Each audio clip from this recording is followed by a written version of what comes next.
En 2020, 7,5 milliards d'habitants peuplent notre planète. Le recyclage est devenu une priorité absolue.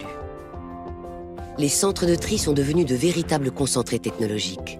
Des machines de tri optiques à infrarouge ou à rayons X identifient la composition des matériaux et les séparent très finement grâce à des commandes gérées par ordinateur.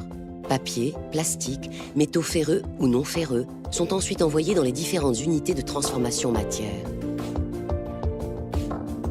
Mais nos sociétés modernes ont fait apparaître de nouveaux déchets qui nécessitent un recyclage spécifique. Les téléphones, ordinateurs, lecteurs MP3 et autres appareils électroménagers. Ce sont les déchets d'équipements électriques et électroniques. En 2020, la production de ces D3E a grimpé de 200 à 400% dans les pays en développement comme la Chine, l'Inde ou l'Afrique du Sud.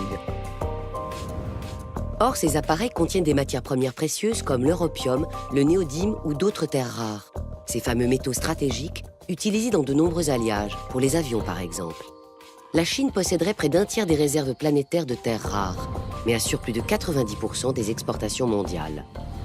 De nombreux déchets peuvent aussi renfermer des substances potentiellement toxiques, comme le mercure dans les piles, le cadmium ou le plomb.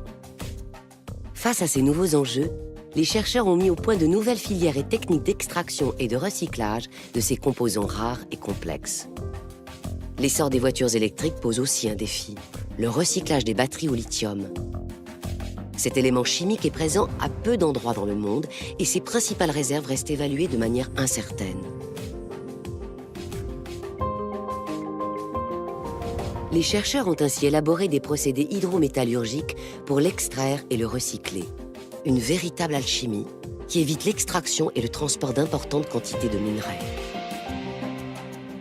Rien ne se perd, tout se transforme, c'est le fondement de l'économie circulaire. Et lorsque les déchets ne sont pas recyclables en matière, on sait les valoriser autrement.